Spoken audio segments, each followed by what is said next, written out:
Hello from the Center for Career and Professional Development at Stephen F. Austin State University.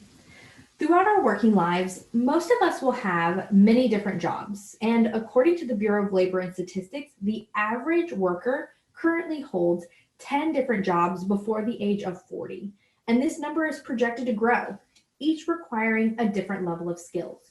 So no matter the industry, whether that be from customer service to an office job over to construction, all of these have one thing in common. In order to be successful and move ahead, you need to demonstrate professionalism. Twice a year, the National Association of Colleges and Employers publishes a journal that outlines the job outlook for people that are graduating. In this report, employers have identified professionalism as a skill that is highly desired but sorely delivered by recent college graduates. So I encourage you to reflect, how would you define professionalism? In order to create a consistent message, NACE actually identifies and articulates what's called transferable skills. So like some of y'all may have outlined, the word professional is almost in the eye of the beholder. Here is the official definition of professionalism and work ethic as demonstrated by NACE. According to them, a professional demonstrates personal accountability and effective work habits. That includes punctuality, working productively with others, or teamwork as we'll call it, time management, and nonverbal communication, and its impact on your professional work image. A professional also demonstrates integrity and has ethical behavior. They act responsibly with the interactions of the larger community in mind and is able to learn from their mistakes. One reason that this definition matters is because of this chart right here. NACE also listens to the feedback from employers to point out skills that they desire, but it also tells you what or how the candidate actually performs in that area. You can see that professionalism is highly desired by the employer, but again, sorely under-reflected by recent college graduates. So what we're going to do is we're going to actually break apart different sections that make up a professional. So we know that it's important and it's something that the employers are looking for. Punctuality. All right, so what I'm going to do is I am going to offer a couple of scenarios for the rest of this presentation. And I want you to think about what maybe you want to do in this situation versus what you may actually need to do. So for our first scenario, punctuality. All right, so you've been working at your new company for a little over a month and your coworkers have finally invited you to go out for an event that's taking place after work. You jump at the opportunity to go with them because you really want to get to know the people that you're sharing the office with. But as the night goes on, you realize that it is almost 11 p.m., which is way beyond your normal wind down time. Then you realize that it's almost 2 a.m. by the time you get to bed. And as you're laying there trying to go to sleep, you realize that your alarm is going to sound at 6 a.m. Next thing you know, your alarm is ringing. Wow, what a quick night's sleep. But you are oh so tired from yesterday and last night. So you have two options. You can hit the snooze button and get maybe 10 more minutes of shut-eye, or you can get up and get moving. It is time to start your day. Again, reflecting on maybe what you want to do versus what you need to do, a professional is most likely going to go with option 2. They're going to be on time. This is something that cannot be stressed enough. To be early is to be on time, and to be on time is to be late. And of course, being late is just not an option. The next thing that makes up a professional is going to be the dress code. So here's our next scenario. As you are getting ready for work the next day, you are staring into the open abyss of your closet. You just can't seem to find anything that you want to wear to work. Your company does have a dress code, but from the looks of everyone else, they're not very tight on enforcing what other people wear, at least from your perspective. Usually, you're supposed to dress in slacks and a company labeled polo. But last week, you saw 3 people wearing jeans and open-toed shoes, which are not allowed. But surely you'll go unnoticed just like the other people that you saw last week, right? After taking a quick look at your calendar for the day, you see that you only have one meeting scheduled and it's virtual. What will they care? It's not like they can see your jeans anyways. When we think about what we want to do versus what we think we need to do, a professional always follows the dress code. So check with your employer on what is acceptable and what isn't. If you're questioning whether or not your outfit is appropriate, you likely shouldn't wear it. Appropriate language. So, another scenario. You are at the office and you are preparing your morning cup of coffee at the Keurig. As you begin chatting with your coworker, you realize that you forgot to place your coffee mug under the pour spout, and hot coffee is spewing everywhere, all over this white tablecloth and down to the floor. Maybe thinking about what do you want to exclaim versus maybe what you need to do. Having appropriate language, no matter what, is something that you want to pay attention to as a professional. No matter how cool you and your supervisor may seem to be, always be sure to use the appropriate language, especially around them. Never say things that you wouldn't say, of course, around your precious grandmother or anybody else that you admire. Communication skills. So here's a scenario. You have been working on creating detailed instructions informing your customers that your company will be updating their current systems and that their user login page will be refreshed to reflect an easier way to sign into their account. In the instructions, you indicate in the first line that their account access information will not change. Only the look and the feel of the login page will change.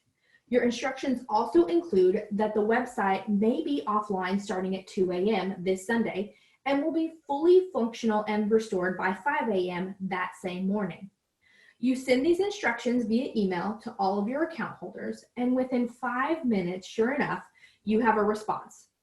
Stephen asks, what will my new account information be once this site is updated? Now again, you know that you've outlined the instructions very thoroughly. So when you're thinking about your communication, you may have an idea of maybe what you want to tell Stephen, but I encourage you to think about what you need to tell him. Employers want to see that you were able to communicate in a manner that reflects positively upon your company. This also includes written communication in the forms of letters or emails. All right, so for a positive attitude, last night you had planned a quiet dinner at the house to relax and to save a little bit of money while eating in. You were looking forward to using this really cool new Instapot that your roommate got and settling in for a night of watching Netflix. When you get off work, you walk out to your car and notice that your tire pressure looked low. You decided to head home, and honestly, you completely forgot about it. The Instapot meal was a success. You had leftovers for the next day, which you went ahead and packed for your lunch. Again, ways to start saving money. The next morning, you wake up to go to the gym. And as you start your car, all of a sudden, the dashboard indicates low tire pressure. Darn, that tire pressure must be a little bit lower than you thought.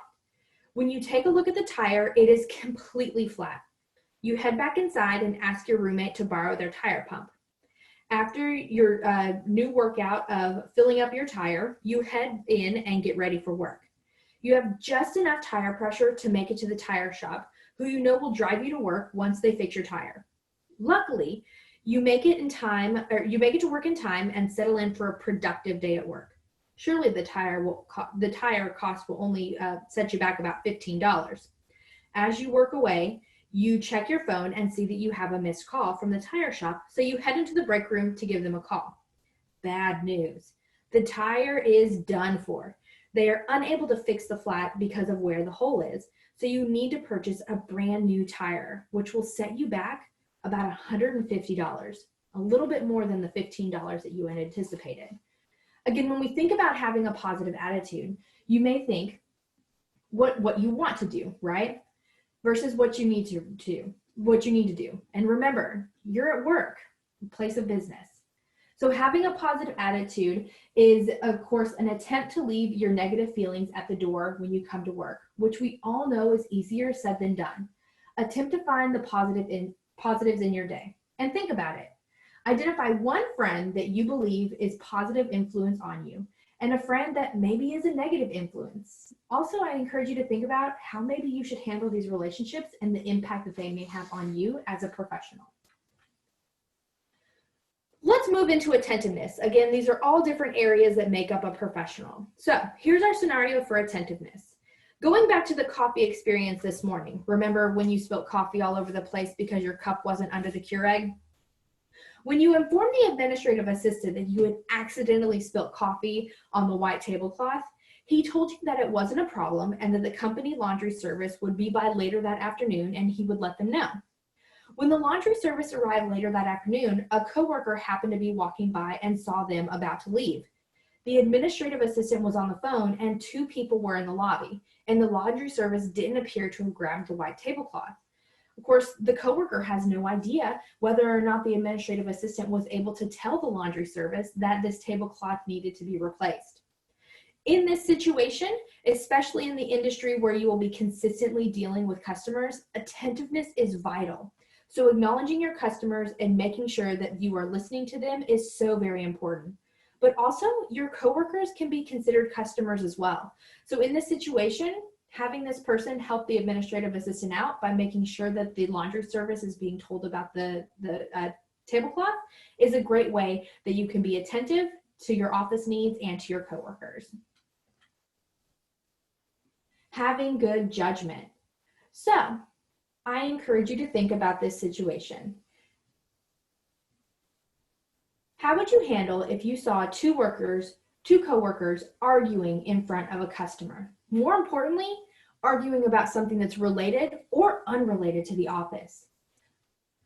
Using good judgment is something that a professional does regularly. So employers want to see that you can think on your feet and make objective decisions.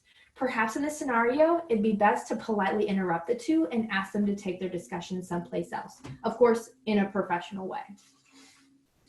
Productivity. The definition of productivity is performing a function that adds value to the company. That's the definition. But what is an effective strategy that you can implement that will allow you to remain productive while you're at work? And how do you currently do this with your schoolwork? Of course, making sure that we're being productive and motivated is something that a professional does and strives for constantly. Productivity is the key in most any position that you're going to be holding. Productivity can be hindered by distractions such as visitors in your office, Facebook, YouTube, Instagram, Snapchat, anything else that you have that may pop up as a notification on your devices is all going to be something that can impact your productivity in the day. As we think about responsibility and accountability, there is a different definition between the two. So for accountability, if you say that you're going to do something, do it. If you say that you will be at a meeting, be there. If you say you're going to go pick up the copies of the report, pick them up. Say what you mean and do what you say. As for responsibility, we feel as though responsibility and accountability do go hand in hand. Again, say what you mean and do what you say.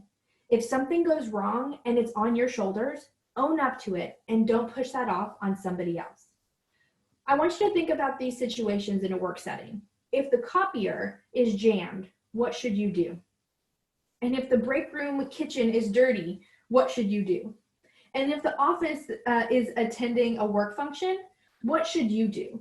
Those all tie into responsibility and accountability. Being versatile.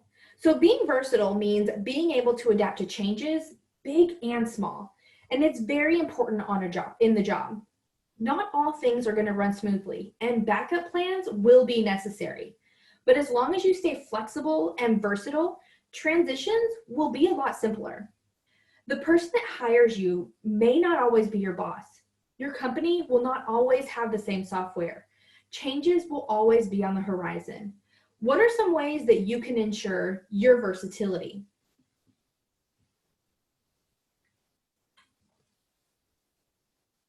Being open-minded.